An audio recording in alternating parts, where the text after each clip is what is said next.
नमस्कार. आरोग्यशाहीमध्ये मी वैद्य भाग्यश्री आणि मी वैद्य नमिता आपल्या सर्वांचं स्वागत करतो. आरोग्यशाही शब्दामधलं दुसरं अक्षर आहे र. र म्हणजे रोगावर विजय मिळवणारी रेमेडी म्हणजेच उपचार. आज आपण सर्दीवरती छोटासा एक उपचार बघणार आहोत. पावसाळ्यामध्ये बहुतेक सगळ्यांना एकदा तरी सर्दी होतेच. गंमत म्हणजे सर्दी झाली की बरं तर वाटत नाही, पण अगदी झोपून राहावं असंही वाटत नाही आणि आपण अगदी बेजार होऊन जातो. त्यातून नाक चोंदलं की जीव अगदीच कासावीस होतो.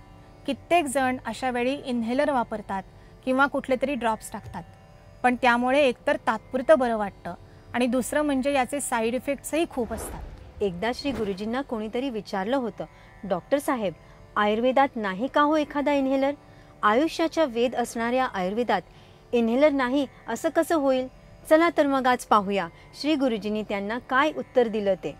आयुर्वेदिक इन्हेलरसाठी लागतात घरातल्याच 5 गोष्टी: ओवा, दालचिनी, वेलची, तमालपत्र आणि कापूर. 2 चमचे ओवा मंद आचेवर भाजून हाताने थोडा कुस्करून घ्यावा.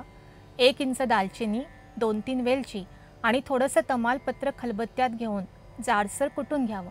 यातच थोडा कापूर मिसळावा. हे सगळं मिश्रण सुती कापडात बांधलं की तयार झाला आपला आयुर्वेदिक इन्हेलर. हा इन्हेलर सुगंधी तर असतोच, पण यामुळे सर्दी कमी होते, नाक मोकळं व्हायला मदत मिळते. लहान मुलांसाठी सुद्धा ही पोटली वापरता येते आणि मुख्य म्हणजे याचा कोणताही साईड इफेक्ट नसतो.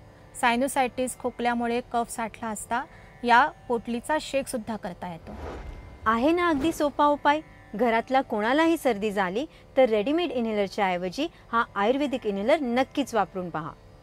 अशाच आयुर्वेदाच्या छोट्या छोट्या टिप्स आणि आरोग्यविषयक माहिती जाणण्यासाठी बघत रहा आरोग्यशाही लोकशाही मराठीवर.